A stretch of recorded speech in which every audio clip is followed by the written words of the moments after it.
Hello friends and welcome back to our channel.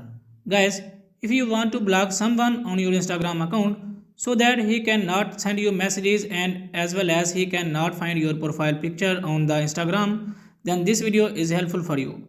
Because in this video I will show you how you can block someone on Instagram account very easily. So let's get started. First of all, open your Instagram application and then click on profile picture on the bottom right corner. After that, click on three horizontal lines on top right corner and then click on settings and privacy. After that, scroll down and here you can see blocked option. Click on it.